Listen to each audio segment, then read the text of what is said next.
Nesta tarde, nós vamos falar sobre o treinamento dos treinamentos da mente humana, gestão da emoção, porque nós vamos abordar fenômenos que estão ligados à última fronteira da ciência, ou seja, ao processo de construção de pensamentos, ao processo de gerenciamento do estresse e aos fenômenos fundamentais que nos tornam a única espécie que pensa e tem consciência que pensa em meio a mais de 10 milhões de espécies. Ou seja, nos tornamos seres humanos pensantes. Mas por que todos os dias a nossa mente é uma usina de ideias e pensamentos? Por que é uma usina de emoções? Você pode interromper o curso do seu carro, mas você nunca vai poder interromper o curso dos seus pensamentos. Até os fenômenos que podem patrocinar meditação e relaxamento, no máximo desaceleram os pensamentos, porque a tentativa de interrupção já é um pensamento. A partir desta conferência, talvez você vai entender como nós somos tão complexos e complicados. Quando nós não temos problemas, nós os criamos. Vocês criam os seus problemas? Então são normais. Quando eu estava no ensino médio, eu era a segunda nota da classe. Alguém já foi segunda nota da classe? Primeira nota? Eu era a segunda nota de baixo para cima. Eu era desconcentrado, a minha mente viajava por vários lugares, talvez outros planetas. A multiplicidade de pensamentos e emoções me faziam não ter aquilo que Platão preconizava para se tornar um pensador. O deleite do prazer de aprender. E aquilo que Paulo Freire também sonhava. A autonomia. Os colegas de classe se reuniram para falar sobre os seus projetos de vida. O que seriam, que curso fariam e o que desejariam para a sua vida socioprofissional. Então, alguns disseram que iriam ser engenheiros, outros professores, e eu, que era famoso entre os meus colegas, diziam que eu só tinha um caderno, não tinha nada escrito. Eu disse que queria ser um médico e um cientista. Silêncio geral. Depois vieram os deboches. Aí eu entendi uma das primeiras ferramentas de gestão da emoção. As mais importantes decisões de um ser humano são de foro íntimo. Não espere apoio da plateia. Porque se o teu eu não ser o protagonista, ainda que múltiplas pessoas te apoiem, você não vai conseguir atingir as suas principais metas. Grandes decisões implicam em escolhas importantes e todas as escolhas têm perdas. Você não pode jamais conquistar o essencial se não perder o trivial. Eu comecei a estudar 12 a 14 horas por dia e entrei na faculdade para espanto de todos. E na faculdade eu não conseguia ser um aluno comum. Eu era um questionador.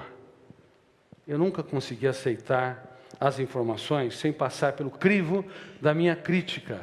E nunca se esqueça, se você não tiver consciência crítica, a tua emoção e a tua mente será terra de ninguém. Nunca aceite nada passivamente. Caso contrário, o teu eu vai ter dificuldades de se tornar autor da própria história.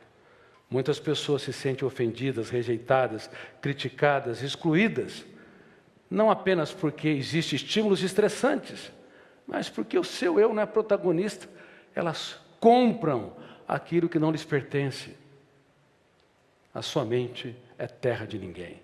E isso é um dos fenômenos que tem levado ao adoecimento psíquico coletivo. Eu não sei se vocês sabiam, uma em cada 2 pessoas, de acordo com pesquisas internacionais, cedo ou tarde vai desenvolver um transtorno psiquiátrico. Olhe para quem está do seu lado. Se não for você, vai ser ele ou ela. E se você apontou o dedo para ele ou para ela, a tua situação é pior.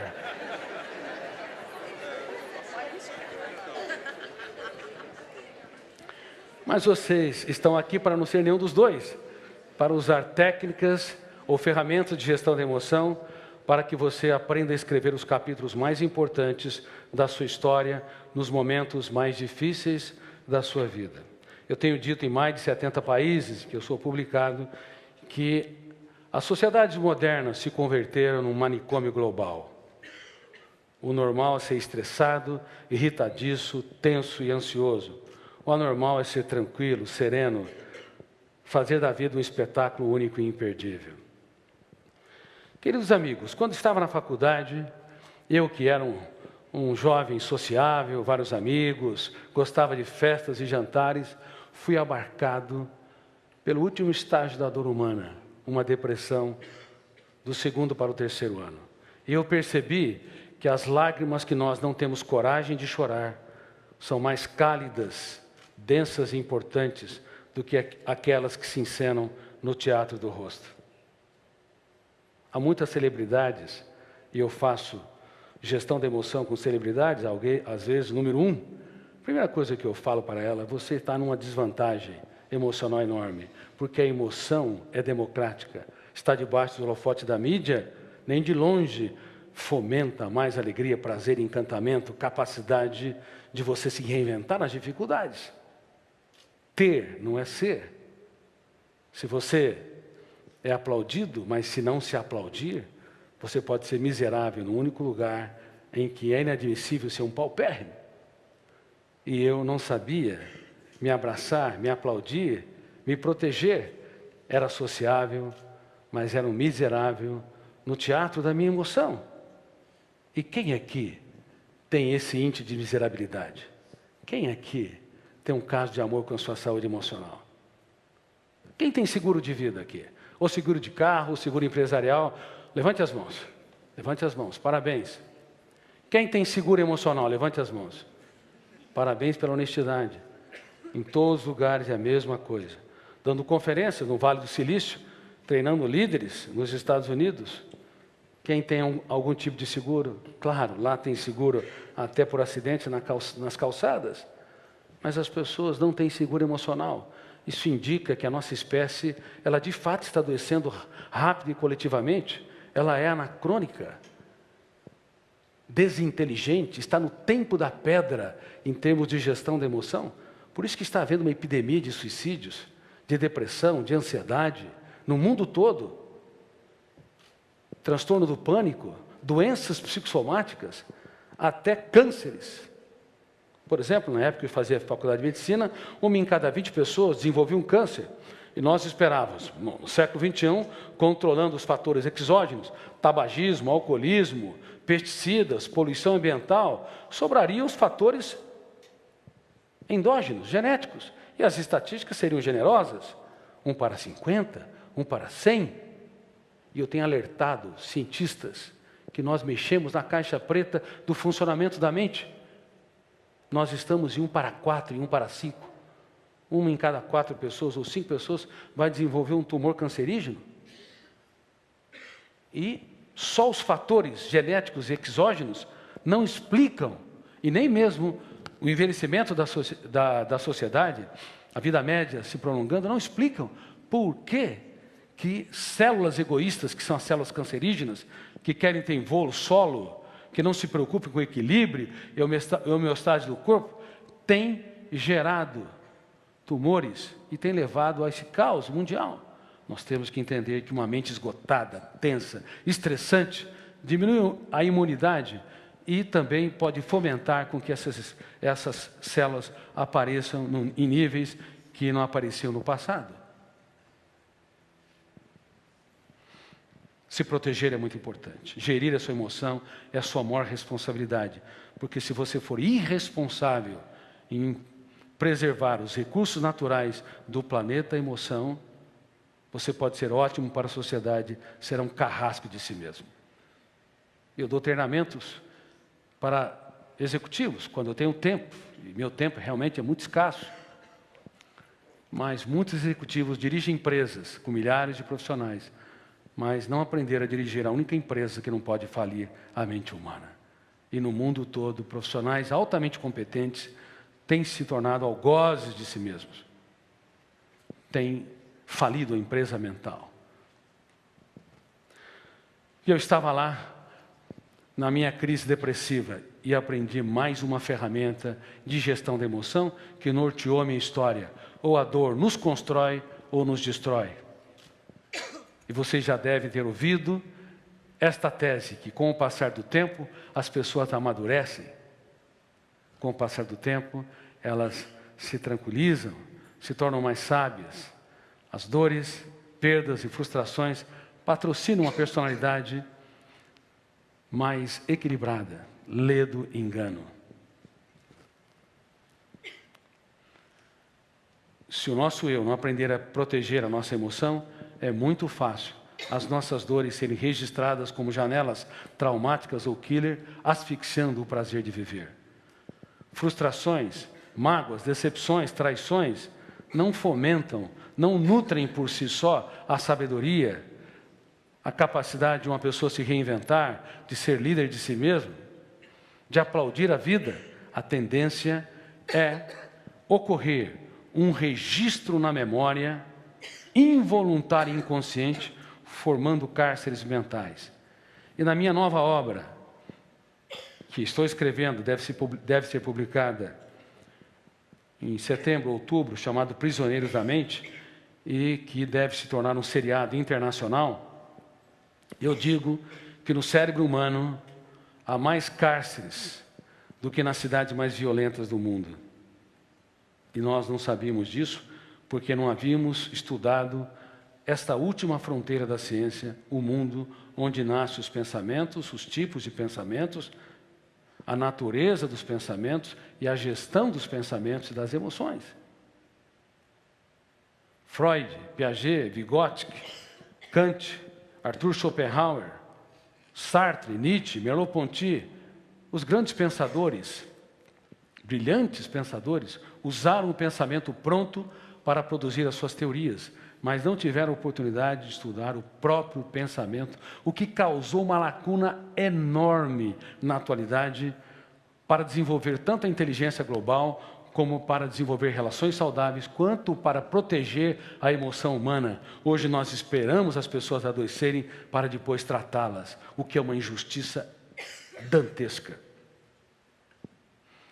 Desenvolver uma síndrome do pânico atroz para depois tratá-la, uma crise depressiva, um transtorno alimentar como a bulimia, anorexia. Bulimia é um comer compulsivo, depois provoca-se vômito, para tentar aliviar o sentimento de culpa por esse comer compulsivo.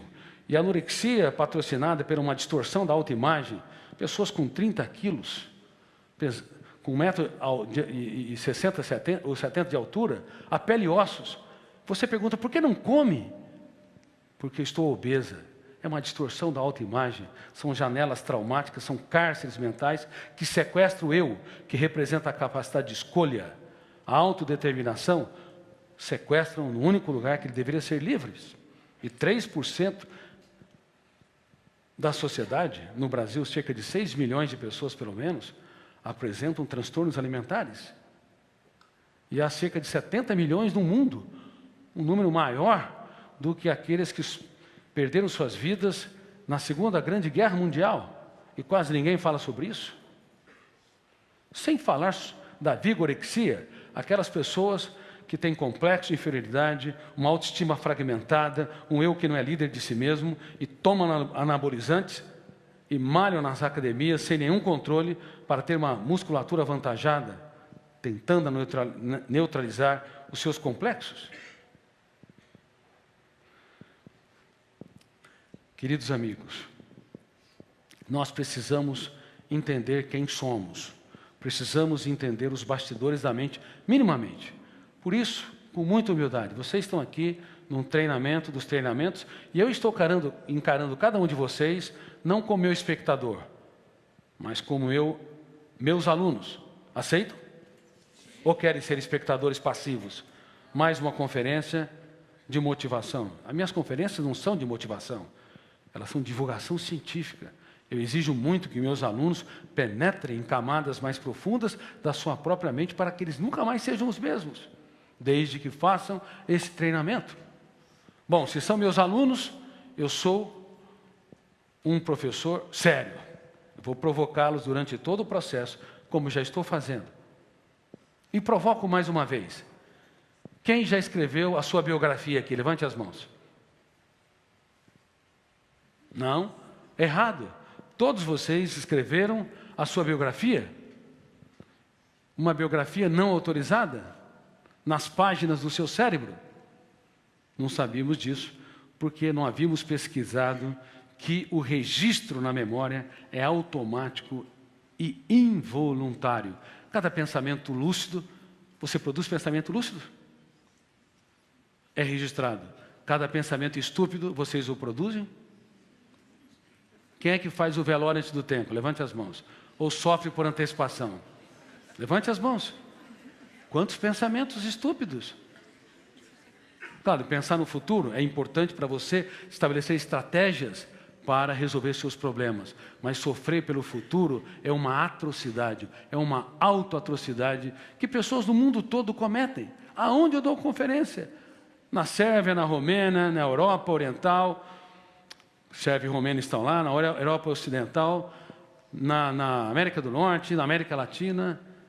Um ser humano cujo eu não aprendeu a ter um caso de amor com a sua saúde mental, a proteger a empresa chamada mente humana, a dirigir o veículo, a aeronave psíquica, o eu, nessa educação clássica cartesiana.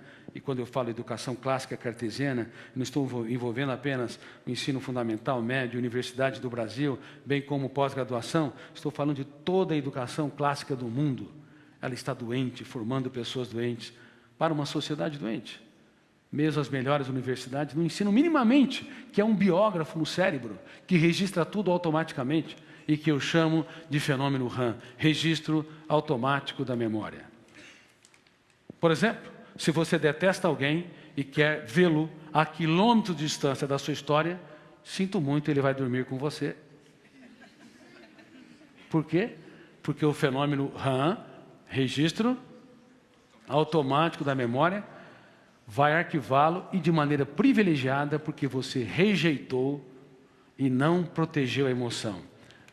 Por isso que a nossa espécie, a única que pensa e tem consciência que pensa, nunca estudou muito a condição de ser Homo sapiens. Pensante, nunca honrou de maneira adequada a própria estrutura e a construção de pensamentos, não estudou esses fenômenos.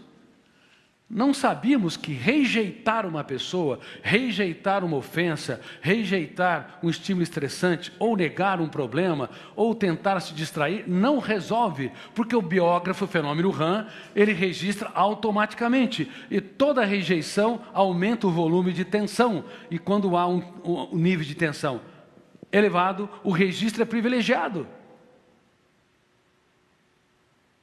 formando mais cárceres mentais, ou janelas killers. Eu estava lá usando a minha dor, não para me destruir, não para formar mais janelas killers, mas para formar janelas saudáveis, light. E eu começava na faculdade de medicina, me questionando: como penso? Por que não sou líder de mim mesmo? O que é o pensamento? Por que dirijo carros, mas não dirijo minimamente a minha mente? Nada garante que uma pessoa sociável, que gosta de festas, tem muitos amigos, que é relaxada, bem-humorada, não passe pelo caos, cedo ou tarde na sua vida. Não só as pessoas tímidas, fechadas, sequestradas em si mesmas, até pessoas invejáveis socialmente. Porque as técnicas de proteção são débeis que nós utilizamos quando passamos por acidentes psíquicos. Vocês estão começando a entender? Ótimo, excelente. E quanto mais eu desenvolvi a arte da pergunta, mais questionamento, mais eu ficava em dúvida. E a dúvida é o princípio da sabedoria na produção de conhecimentos. Se você amar a convicção, as certezas, as respostas rápidas, você vai asfixiar sua capacidade como construtor de novas ideias, como criador de novos conhecimentos. Você não vai trazer respostas inteligentes nas situações estressantes. Um dos maiores problemas do Homo sapiens para formar mentes brilhantes, profissionais altamente excelentes, é o vício que nós temos por respostas rápidas. É a necessidade neurótica de querer dar respostas para tudo, sem aprender a lidar com a solidão criativa. A solidão é importante. A insegurança é importante no processo de produção de conhecimento. Senão você levanta do mesmo jeito, reclama da mesma maneira. Quando você abre a boca, todo mundo sabe o que vem pela frente. Você não impacta ninguém, nem a você mesmo. Trabalha do mesmo modo. Não contribui como uma empresa, não contribui para dar soluções para os problemas, nem se antecipa aos problemas. Não contribui na sua família para encantar, movimentar, inspirar seus filhos, seu parceiro ou parceira, seu namorado ou namorada. As pessoas são mentalmente engessadas, não tem gestão da emoção. Sabe quantos encarcerados tem no Brasil? Detentos em presídios de ferro? Mais de 700 mil pessoas. Terceiro lugar do mundo. Segundo lugar é a China, que tem 7 vezes mais que a população brasileira e tem 3 vezes mais a população carcerária. Primeiro lugar, os Estados Unidos, que tem 3 vezes mais que a população carcerária que a brasileira. Há mais de 700 mil pessoas encarceradas fisicamente nesse país. E há dezenas de milhões de pessoas encarceradas mentalmente, emocionalmente nesse país. Reitero, há mais cárceres mentais do que nas cidades mais violentas do mundo. E o biógrafo, chamado fenômeno registro automático da memória, todos os dias está construindo mais cárceres. Por isso você tem de aprender a impugnar, discordar, confrontar cada pensamento perturbador. Quem toma banho aqui, levante as mãos. Mas que banho? Banho físico ou emocional? Quem toma 2 banhos por dia? 3? Se você tomar 4, eu vou conversar consigo. 5? Aí já é talvez um transtorno obsessivo compulsivo. Nessa minha trajetória como profissional de saúde mental, eu fiz mais de 20 mil sessões de psicoterapia e atendimentos psiquiátricos e considerava cada paciente meu não mais um doente ou mais um diagnóstico, mas um ser humano único no teatro da existência. Um mundo a ser explorado, potenciais incríveis que estavam embotados. Por isso, quando passava na mão de vários profissionais de psiquiatria e psicologia, 5, 10, 20 anos, eu me animava intensamente de levar esse paciente a ser autor da própria história, a não submeter a seus cárceres mentais. Não importa se ele teve uma vida arrastada, uma doença cronificada. É possível ser autor, é possível ser protagonista, é possível dirigir o script. Desde que nós saiamos na figura do teatro, da plateia, entremos no palco da mente e nos tornemos protagonistas, atores ou atrizes principais, diretores do nosso script. Mas o ser humano não é assim. Normalmente, ele é conformista, ou até tem autopiedade, um coitadista, acaricia seus próprios transtornos. E não é treinado, deveria ser treinado por todo psicólogo, todo psiquiatra, médicos, neurologistas, a ser um protagonista, a impugnar cada pensamento perturbador, porque se você não o faz, ele é registrado. E isso é um reflexo de higiene mental. Se você escova os dentes a cada 4 ou 6 horas, mas não faz a higiene mental na sua mente, você está cometendo quase que um crime contra a saúde psíquica. E nós cometemos esse crime, porque a educação racionalista, lógica, nos ensina a conhecer o mundo em que estamos, mas quase nada sobre o mundo que somos. Nos ensina a fazer higiene, removendo poeiras, lavando as mãos, para não contaminar-se com bactérias, com vírus. Mas a nossa mente está cheia de germes. A nossa mente, metaforicamente, está saturada de pensamentos perturbadores, sentimento de culpa, autopunição, autocobrança. Quem cobra demais dos outros aqui? Levante as mãos. Parabéns, houve algumas pessoas sinceras aí. Alguns se esconderam a meio fio. Tá. Quem cobra demais de si? Levante as mãos. Muito bem, a grande maioria. Então recitem comigo. Quem cobra de si ou dos outros, em excesso, está apto para trabalhar num banco. Mas não para ter uma bela história de amor.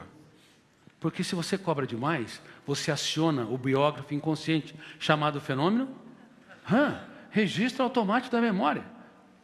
Roberto Carlos impugnou a sua biografia não autorizada. Não vou entrar em detalhes, nem vou julgá-lo.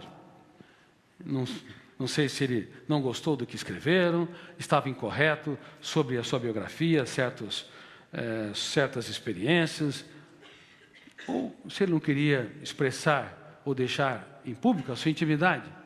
O que ele não sabia é que o ser humano não sabe, bilhões de seres humanos não sabem, é que nós temos um biógrafo implacável dentro de nós, que todos os dias está definindo quem você é. Se você é impulsivo, você não é impulsivo porque teu eu quer. Você é impulsivo, você reage pelo fenômeno bateu, levou, você é intolerante às contrariedades, porque você biografou tantas vezes a reatividade que você espontaneamente, mesmo não querendo, expressa impulsividade. Impulsividade. E as pessoas impulsivas, às vezes são muito inteligentes, mas causam um desastre nas relações interpessoais, porque não tem autocontrole. Tem pessoas que me dizem, Dr. Cury, eu sou uma pessoa muito honesta, tudo que vem na minha mente eu falo, sou transparente. Claro, você é desequilibrado.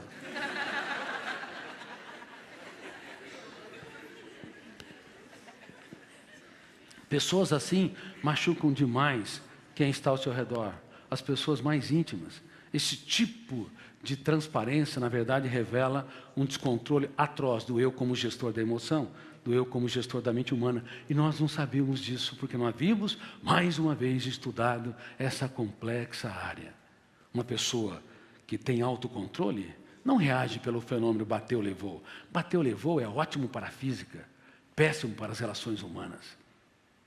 Uma pessoa madura, ela tem compromisso com o silêncio. Quem não é fiel à sua consciência tem uma dívida impagável consigo mesmo. Mas não é qualquer tipo de silêncio. O silêncio intimidante, o silêncio subserviente, mas o silêncio proativo, onde eu me calo por fora, eu grito por dentro. Quem me ofendeu? Por que me ofendeu? Em que circunstâncias me ofendeu? Devo eu ser escravo do meu ofensor? Ou minha paz vale ouro, o resto é insignificante? Dá para vocês entenderem, se no mundo todo nós educássemos o nosso eu para ser líderes de nós mesmos, nós preveniríamos suicídios, transtornos emocionais, desenvolveríamos relações saudáveis, as nossas empresas não seriam tão estressantes, as escolas não seriam um canteiro de ansiedade. As sociedades modernas, reitero, tornaram-se um manicômio global. E tenho sido uma das vozes solitárias, escrevendo livros como O Futuro da Humanidade, O Vendedor de Sonhos, O Homem Mais Inteligente da História, que foi o livro mais lido ano passado.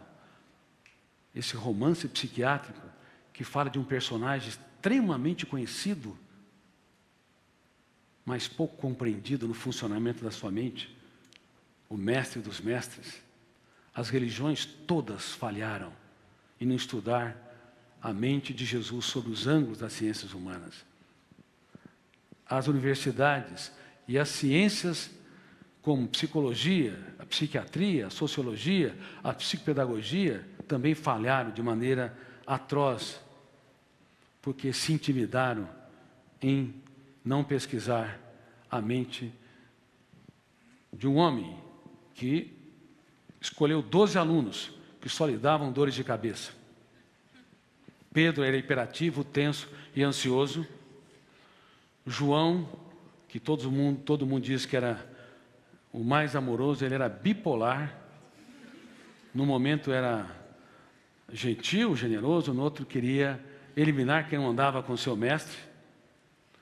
Tomé era paranoico, acreditava na teoria da conspiração.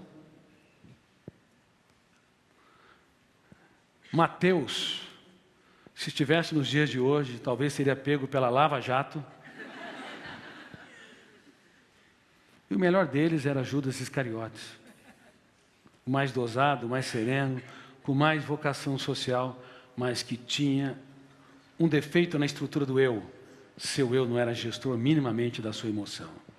Ele não era capaz de mapear os seus fantasmas mentais.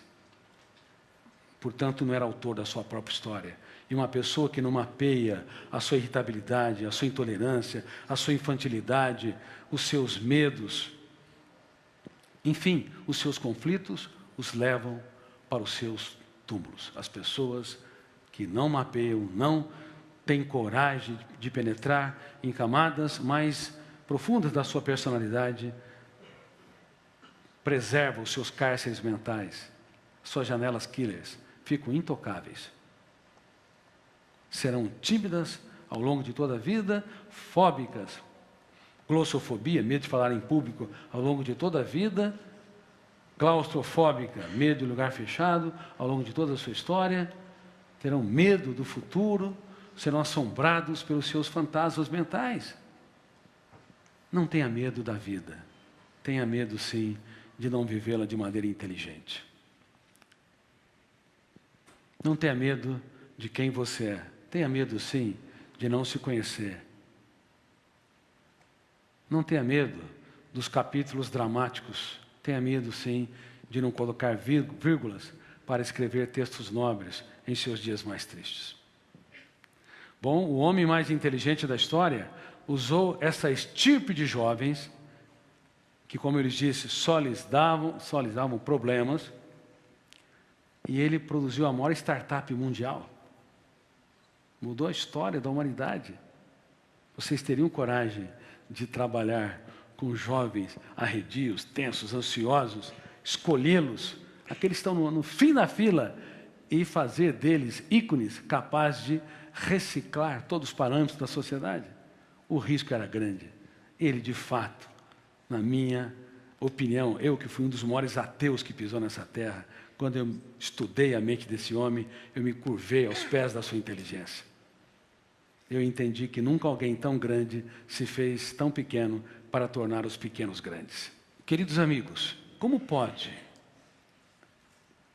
o ser humano que tem tantas habilidades não utilizá-las e viver de maneira tão tosca e tão débil?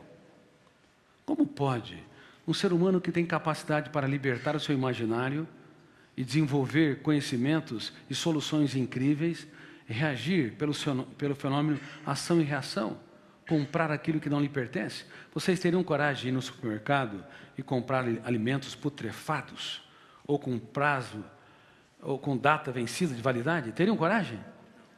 Mas por que um olhar atravessado estraga, às vezes, o nosso dia? Por que uma crítica estraga a semana? Por que nós compramos alimentos emocionais, intelectuais, sem nenhuma qualidade e pagamos caro? É um contrassenso? É reflexo de uma espécie inteligente? Sim, uma espécie inteligente que nunca conheceu as matrizes da própria inteligência.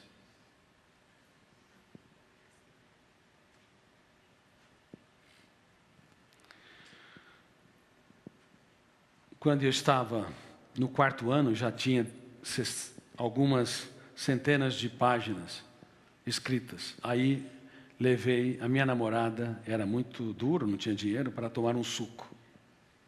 Ela foi toda feliz, estava no início do relacionamento, e de repente caiu um bilhete do meu bolso. Ela achou que se tratava de outra garota.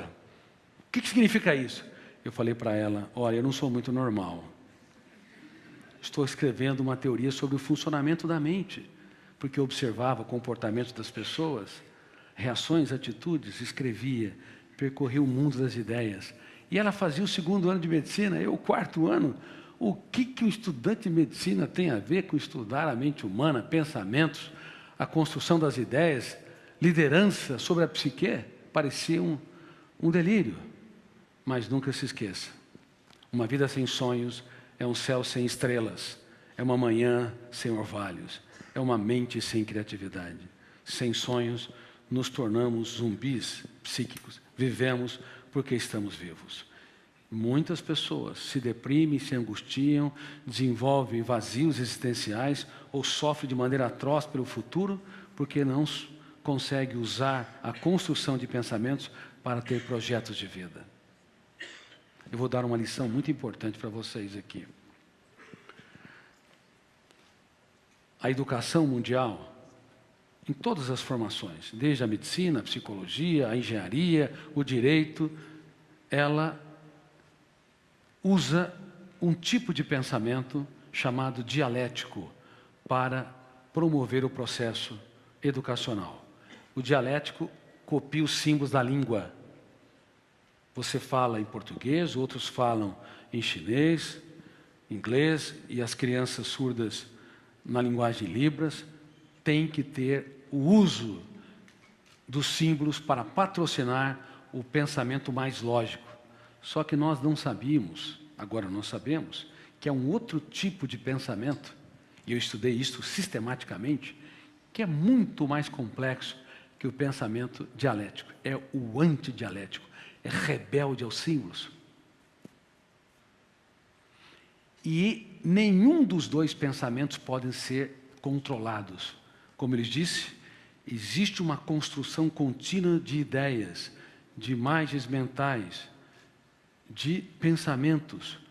Cada pensamento é construído, desconstruído e se torna outro pensamento que é destruído, reconstruído. Cada emoção, por mais que se ganhe o Oscar, por exemplo, um Grammy, não importa, você tem alegria, prazer por alguns minutos ou horas, daqui a pouco a emoção prazerosa se desconstrói e se transforma numa experiência de ansiedade ou de contentamento e apreensão.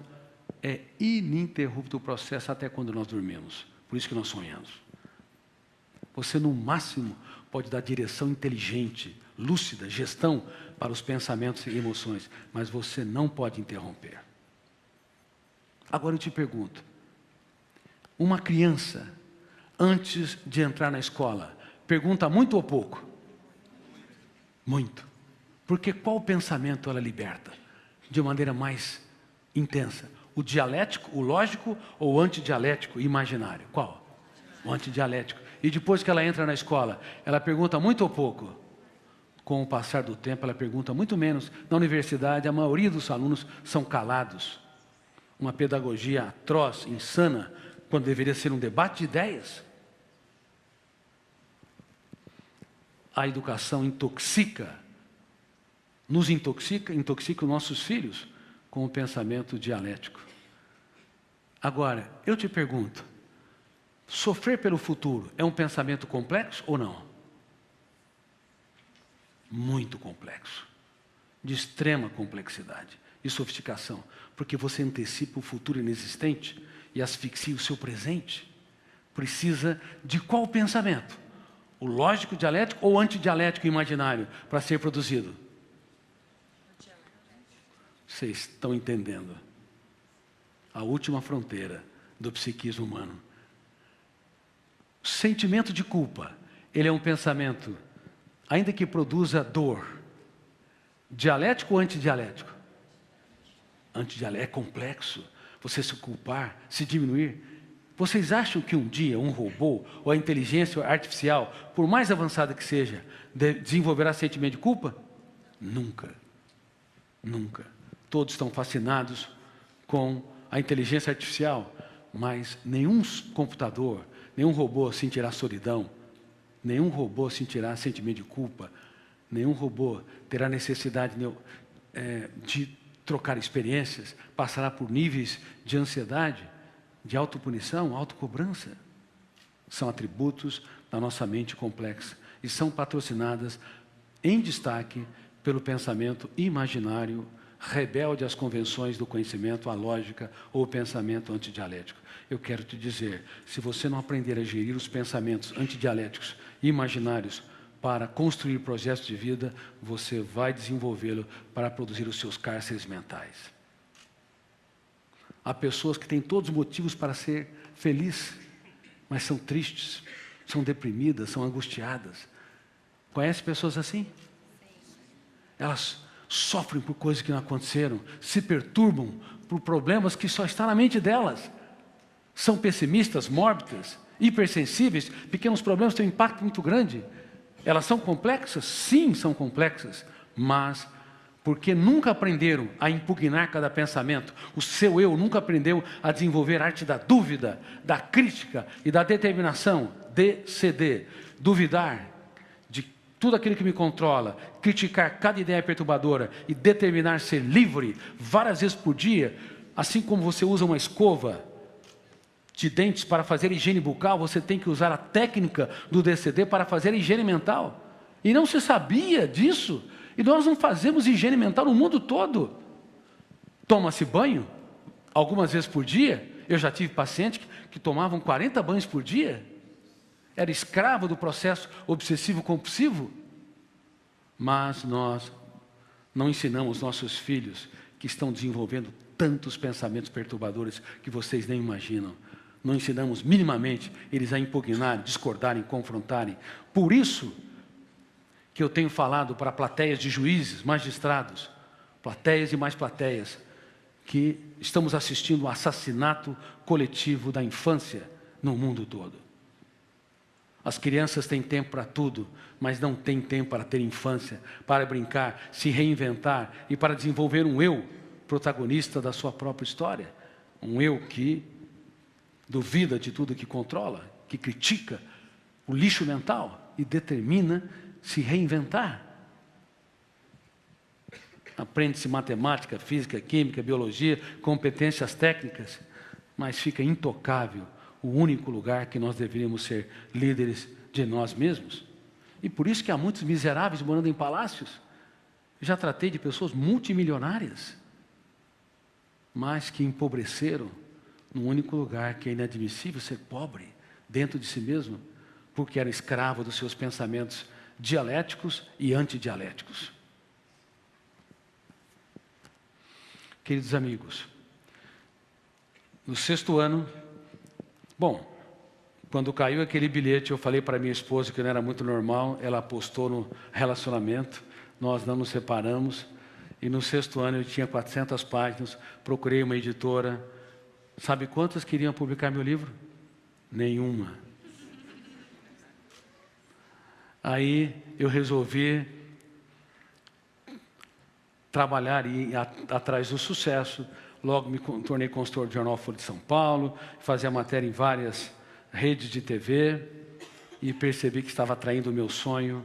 E você pode, quando traz seu sonho, desenvolver um estado de angústia, porque eles nutrem a nossa motivação existencial. O sonho de escrever uma nova teoria. Então saí de São Paulo, fui para o interior para ser um profissional anônimo e ali atendi os meus pacientes da cidade, da região, depois de outros estados, depois de outros países.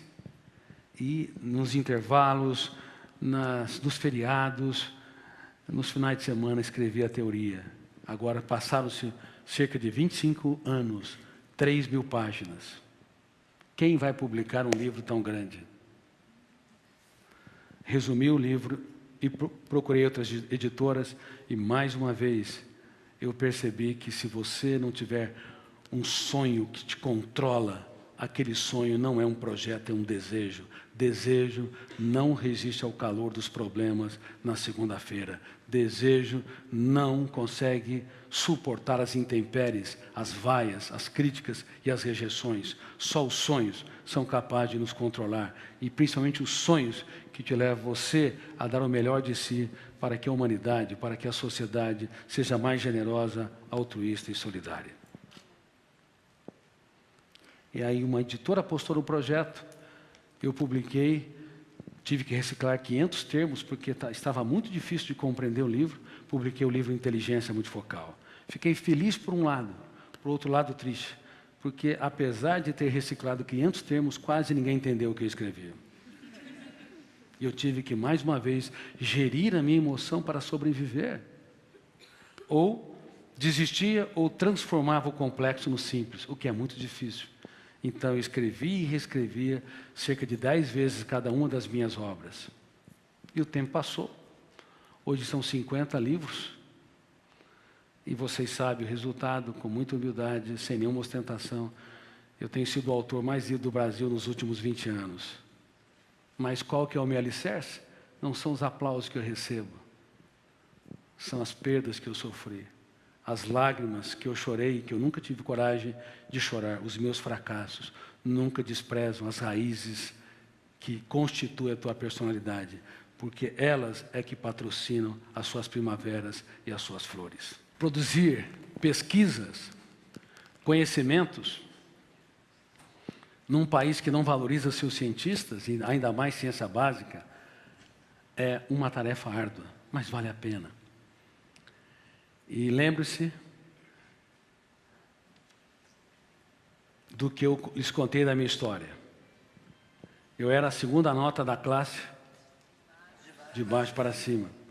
Passado tanto tempo, eu recebi o título de membro de honra de uma academia de gênios da Europa. Eu falei, membro de honra de academia de gênios? Como eu engano bem, hein?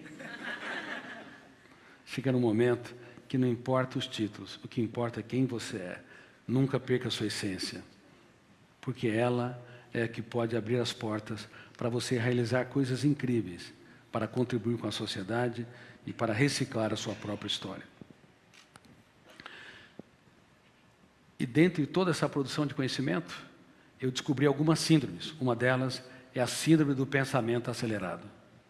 Pensar é bom, pensar com consciência crítica é ótimo. Pensar demais, sem gerenciamento, é uma bomba contra a saúde psíquica. Gera um esgotamento cerebral atroz. Agora eu quero que vocês relaxem, respirem profundamente, porque eu quero fazer um teste se você tem a síndrome do pensamento acelerado ou não. Como está a sua qualidade de vida? Relaxem, relaxem as suas pernas, coloquem em posição confortável as suas mãos. Eu quero que você sorrie muito, porque o caso é de chorar. Mas não se preocupe se estão estressados. Só te peço uma coisa, lembre-se, seja honesto consigo mesmo, porque quem não mapeia a sua história leva para o seu túmulo os seus conflitos. E a maioria o leva. A grande maioria dos seres humanos de todas as culturas. Quem acorda cansado? Levante as mãos. Dores de cabeça ou dores musculares? Levante bem as mãos. Uma plateia com dores de cabeça. Quem tem dificuldade de conviver com pessoas lentas? Vou tomar um pouco de água. Vocês me assustaram. Não é que as pessoas sejam lentas, é que vocês são. E o problema é que toda pessoa acelerada ama acelerar os outros. Toda pessoa agitada quer todo mundo agitado. Agora vocês sabem que celulares não são estéreis. Quando Steve Jobs, ele em 2007 lançou os celulares, ele não imaginava que seria uma febre tremenda, porque os aplicativos, as redes sociais é que fomentam esse processo todo. E mexe com o mecanismo da dopamina. Frustração e prazer, o garoto ou o adulto envia uma mensagem, ela ou ele não deu like, ataque de ansiedade.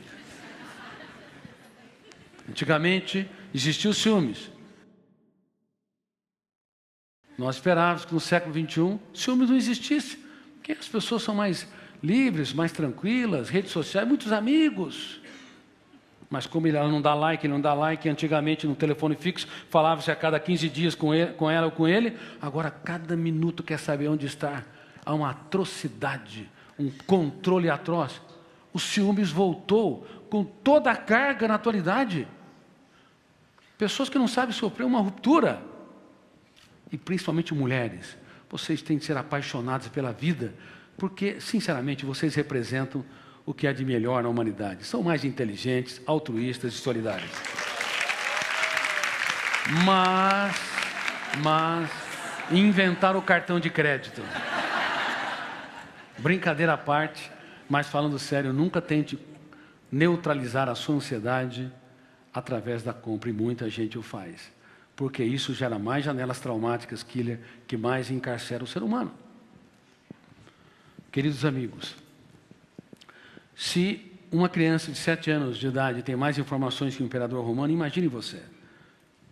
Um jornal, The New York Times, tem mais informações que um ser humano médio adquiria durante a sua existência, nos séculos passados, excetuando o século XX. Não é suportável.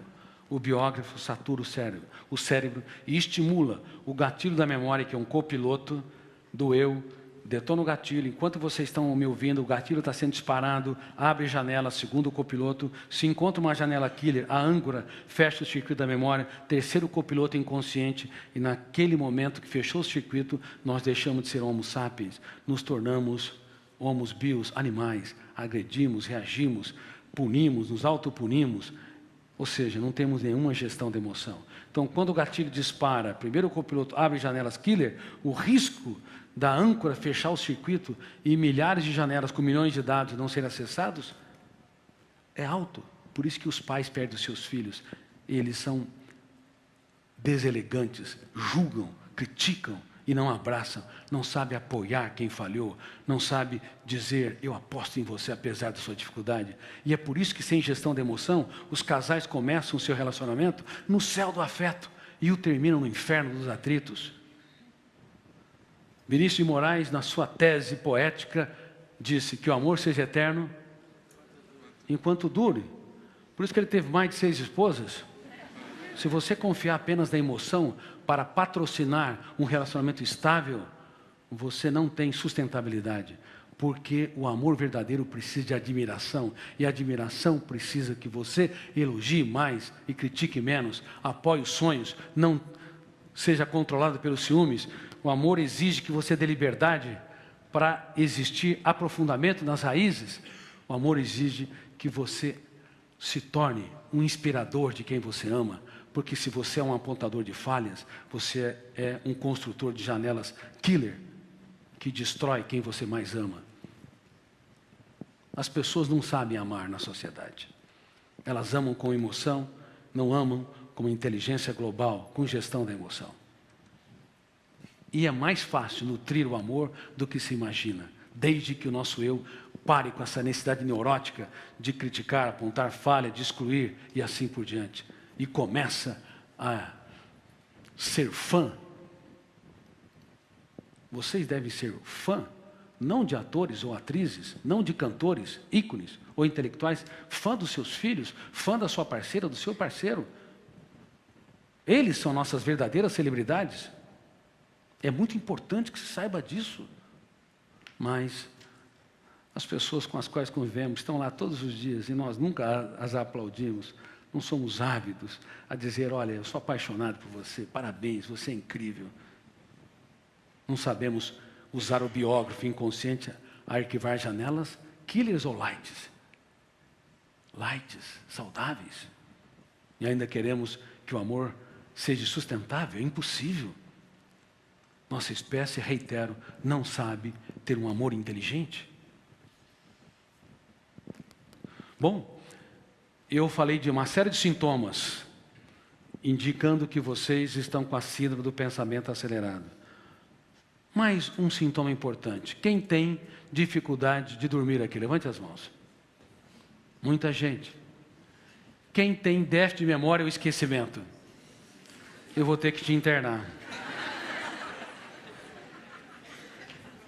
Bom, o déficit de memória na atualidade, falando mais sério, não é tanto um problema, é uma proteção do cérebro. O cérebro está protegendo você, bloqueia alguns campos da memória para que você pense menos, para que você não sofra por antecipação, não se autopune, não se cobre, para que você se relaxe.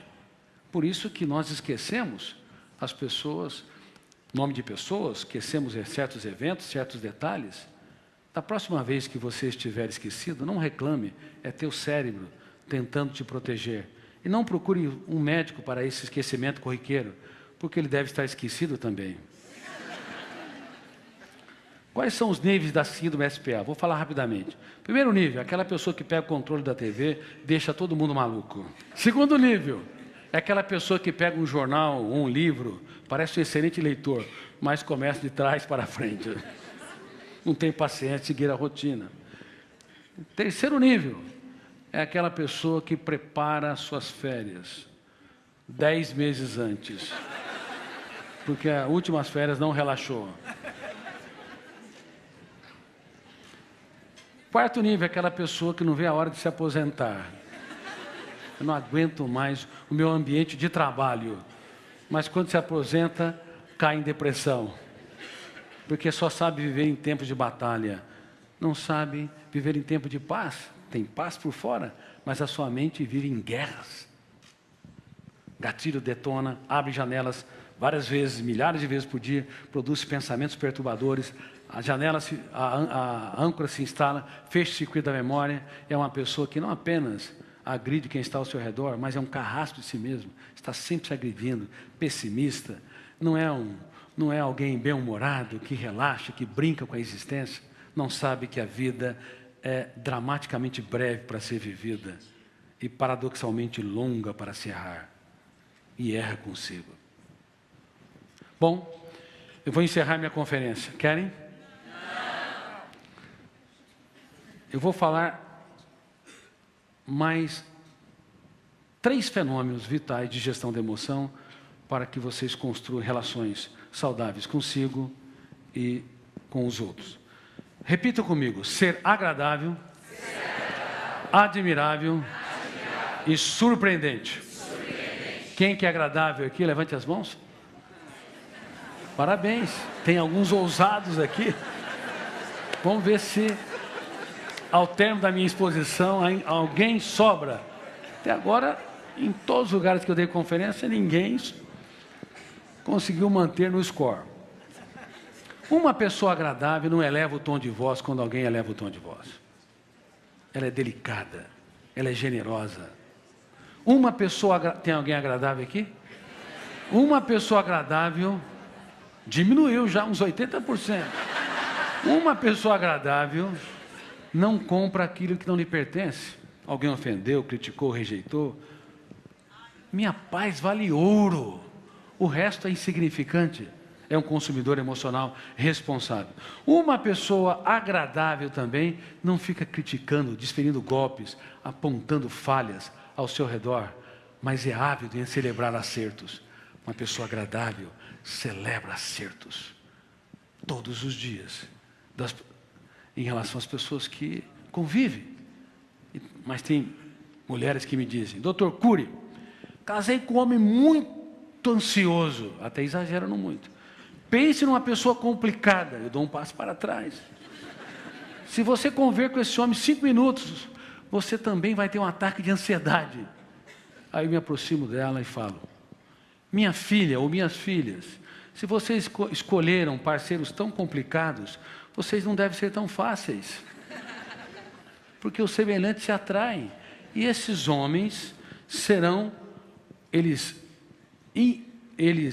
desenvolverão muito mais os comportamentos que vocês detestam por ter reações que patrocinam a formação de janelas killer.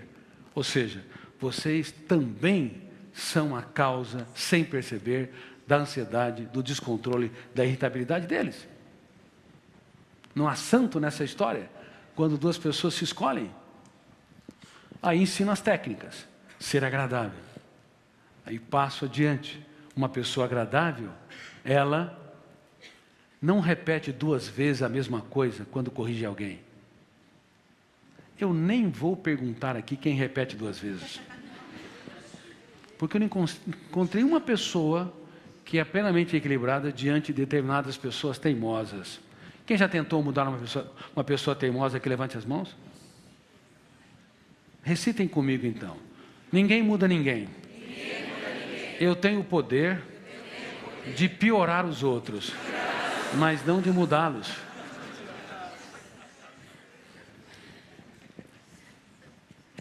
Não sejam repetitivas e repetitivos. Nunca falem 2 vezes a mesma coisa.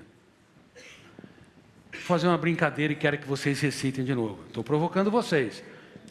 Quem repete 2 vezes a mesma coisa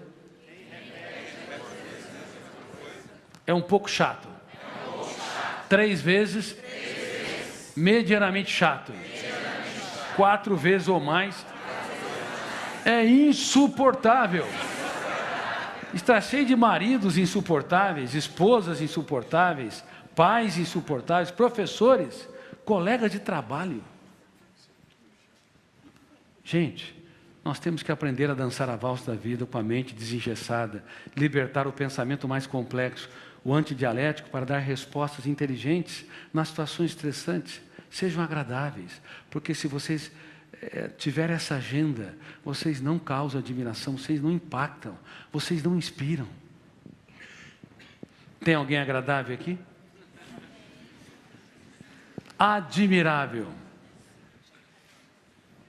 Uma pessoa admirável elogia 3 vezes quem ama, pelo menos por dia. Ah, mas ele não é... Meu filho é muito irritadiço, meu marido, meus colegas de trabalho são difíceis de conviver. Se você não for capaz de elogiá-los, é porque você é míope emocionalmente. Você não consegue enxergar comportamentos dignos de serem aplaudidos. E uma pessoa admirável dá risada da PIT. P-I-T. Picuinhas, irritabilidade e teimosia. Há um charme nos defeitos das pessoas que são suportáveis. Porque você tem defeitos, eu tenho defeitos. Relaxe mais. Não cobre dos outros aquilo que eles não podem dar. Isso é gestão da emoção. Se você sair fora, deixar de ser um apontador de falhas, ele vai registrar menos janelas traumáticas, ele vai ser mais livre, ele mesmo se recicla. E por fim, ser surpreendente. Eu falei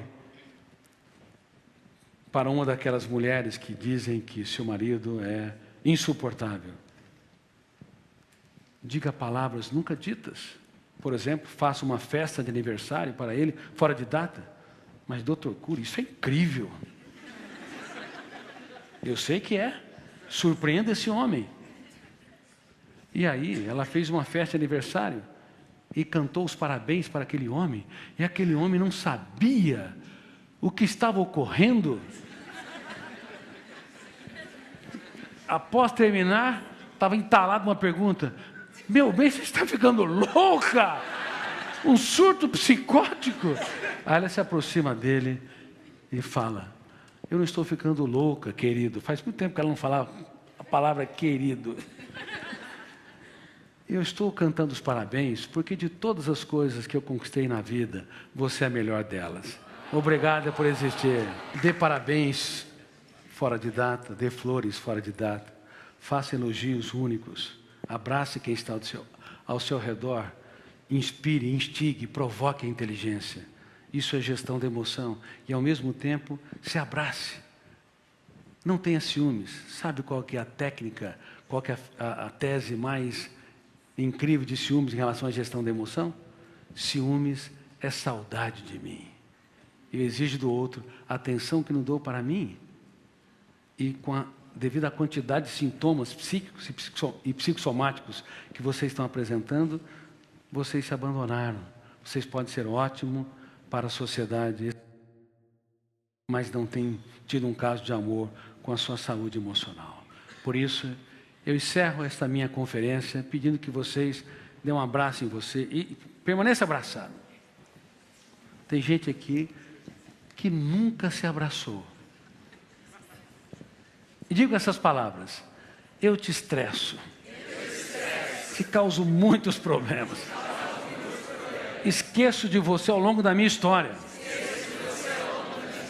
te coloco num lugar indigno da minha agenda, mas de hoje em diante, eu prometo que eu gerirei a minha emoção, protegerei a minha mente, serei apaixonado pela minha saúde psíquica, pois vale a pena viver a vida, mesmo que o mundo desaba sobre nós. E aproveito, convido vocês, pode desabraçar, não sei se tem esse verbo, convido vocês a participarem da Academia de Gestão da Emoção e também Academia de Gestão da Emoção, www.academiadegestandaemoção.com, e também do primeiro programa mundial de prevenção de suicídios fundamentado nas teses de gestão da emoção. Está havendo uma epidemia de suicídio no mundo. As pessoas que pensam em suicídio ou têm atos suicidas não querem matar a vida. O que elas querem matar é a dor, o autoabandono, os pensamentos perturbadores e assim por diante, e não sabem. Dentro delas há uma fome e sede de viver. Então, a Academia de Gestão da Emoção, que tem vários cursos, ela também vai desenvolver esse projeto gratuito para todos os povos e todas as culturas. Nunca se esqueça, você não é mais um número na multidão e nós vamos abordar nesse curso. Você é um ser humano insubstituível e inesquecível. Por isso eu quero que vocês levantem-se, abracem quem está do seu lado e surpreenda com um elogio solene quem você ama.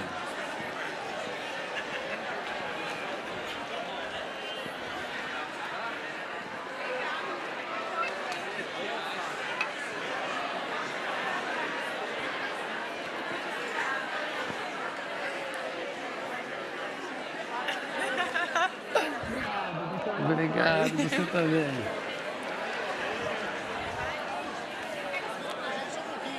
Um abraço pra ele.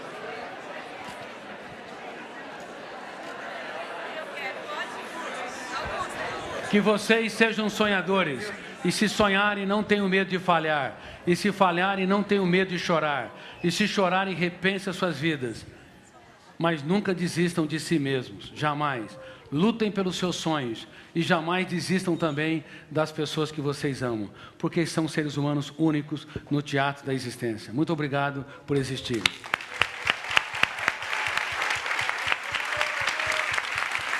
Um beijo. Muito obrigado, muito obrigado, muito obrigado.